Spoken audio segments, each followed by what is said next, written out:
Good morning. Happy Super Bowl week. It is Monday, which means we are less than 6 days from the big game. In one that I've seen some people dub online as the least hyped Super Bowl in recent memory.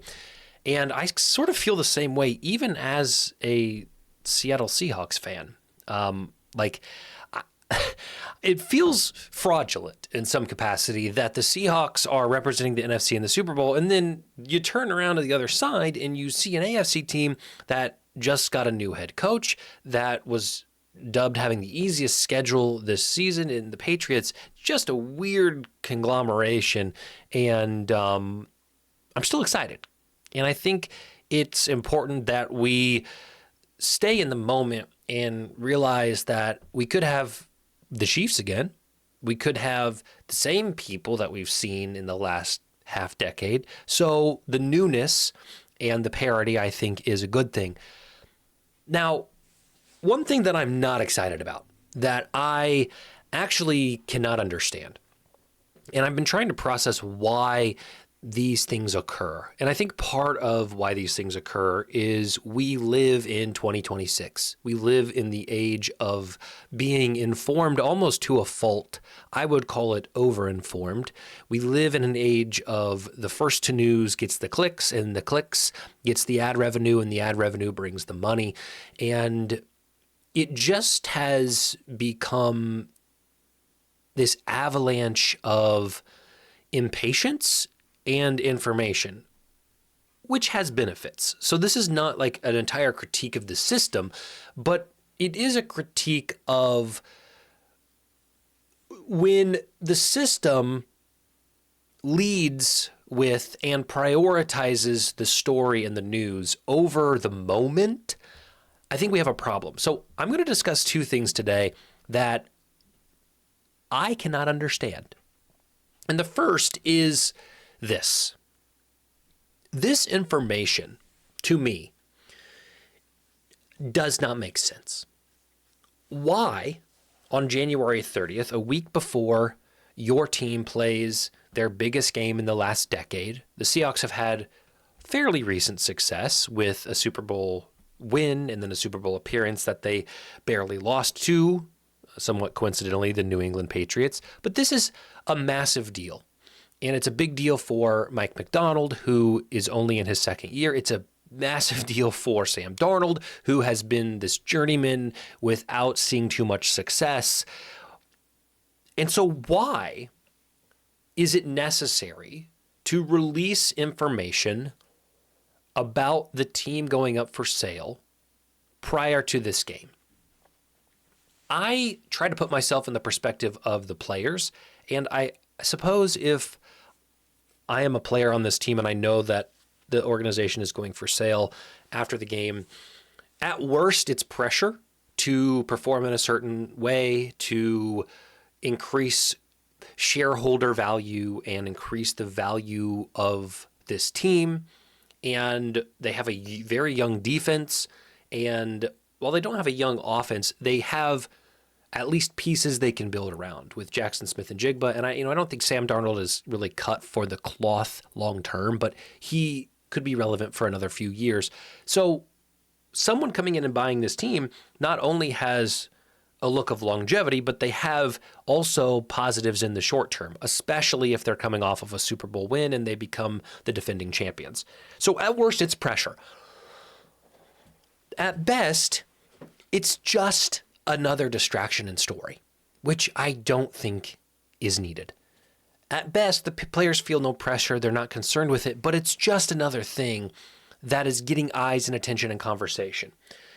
And it becomes potentially, and maybe if we look at the positives, maybe this is something that they're planning. And if the team loses and then it goes up for sale, it looks like a giant meltdown. So maybe you get ahead of it and you kind of hedge your bets here and you say, okay, if we lose the Super Bowl, we were already going to sell anyway. So we're just, if we know we're going to sell, we don't release the information, and then we lose the Super Bowl and now they're up for sale. It looks like we are crumbling and we probably sell for less because it looks like we are scared. That's my really, really rough interpretation of what could be occurring here. I just don't like it. I don't love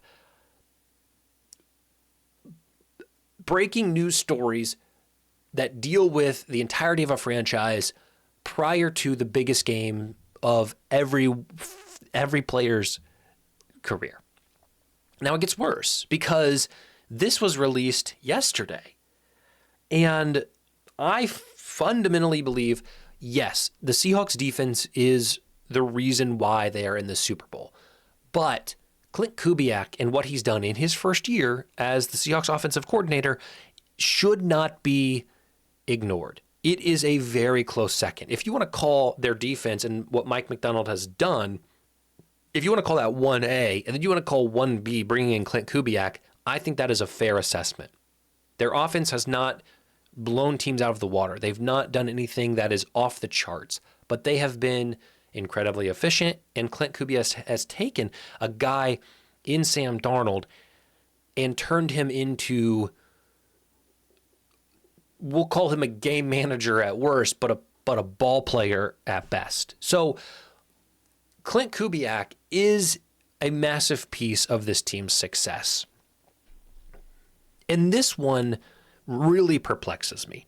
Why is it necessary for Klint Kubiak to not only be releasing this information, but let's rewind and say, why is it necessary for Klint Kubiak to be searching for a job in this moment? If I'm a player, it feels odd that my coach may have his eyes, ears, feet, intentions on another franchise during, again, the biggest moments of my career thus far. It feels in some ways like a slight, and I understand that that is just maybe an over-analysis of the psychology of an athlete, when in reality, those athletes understand that this is a business, they understand that this is how things work, and they understand that while he may be looking to get a new job and get paid more elsewhere, he still is going to lead and direct the current team of the Seahawks. So I realize I'm speaking from a place of ignorance in some capacity, but I still think the psychology of this matters. I still think just because a system operates in a certain way doesn't make that system, in my opinion, correct. A defense of this saying like, this is just how it works, I think is a lazy defense of how we could maybe push back and say, let's not have it work like this.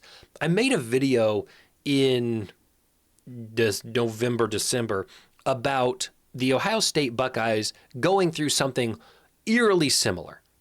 When Brian Hartline, their offensive coordinator, was searching for, interviewing for head coaching jobs, and he landed one at USF, and he did so in the middle of the season, or the end of the season. And while he still remained with the team, Ryan Day, the head coach of Ohio State, took over play calling from Brian Hartline. And I watched that team, although it was a small sample size and maybe unfair to draw this conclusion, I watched them fall apart.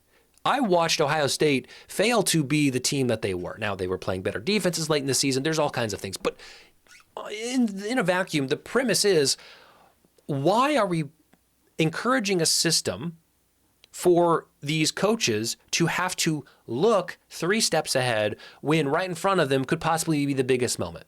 And this is all maybe what drives me. Maybe this is the underlying factor, because it's not about what we are told it's about. We're told it's about success and winning and domination. And I'm not saying that this instance with Klint Kubiak or with Brian Hartline is the reason why the Seahawks may go on to lose a Super Bowl or Ohio State lost to Georgia or Miami in that college football playoff game. But I think the main thing, and we don't talk about this when we're talking about player dominance and coaching dominance, it's money. How can you make the most money? Because if Klint Kubiak wins or loses this game, it does not matter. He's going to be a head coach. He's going to get a huge pay increase. He's going to be working with Tom Brady and having control of the first overall pick, and possibly Fernando Mendoza and Ashton Genty. Like, there is no pressure outside of his own pressure or his own goals to win this game. His future is already determined. And what we're told is you have to be successful. You have to prove your worth. And then it opens up opportunities. So the opportunity's already opened. Getting to the Super Bowl was enough.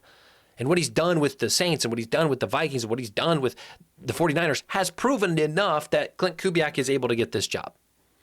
Do I think he's deserving of it? 100%. Absolutely. But do I think this could have waited a week and a half? Yes. So I find it bizarre. I find it, and I don't want to say natural, but I find it unnatural, but I find it accepted. And maybe that's the annoying part, is we have operated and we have created a system where we must move fast, we must ink deals, and who cares if it distracts us from what's ahead? And like I said, this video may be all for nothing. The Seahawks may go into the Super Bowl and they may dominate, and we may watch this and say, you're an idiot, Mr. Sir. I always call myself green means go, but I realize this is a yellow means no production. You're an idiot. Yellow means no. Yellow means slow. So I can't even keep my brands the same. That's how flustered I am. I'm so flustered, I can't even keep my brands lined up. I can't even get the stoplight right. This rant may all be for nothing, but I think if we want to extract value from this rant, even if the conclusion of this rant proves to be false, the binary outcome, Seahawks win, none of this matters, I still think we could slow down. And I realize I'm asking billion-dollar organizations that thrive on this idea of capitalism and greed and money and all. I realize I'm asking the impossible. But I think what bothers me is these are people. Players are people, coaches are people, we're all people. And it's a system that makes people do things that I believe are unnatural, or I don't think we need a synonym. I think it's just unnatural to expect someone to be looking that way at that thing over there, a Raiders head coaching job, before they've taken care of business at the Super Bowl.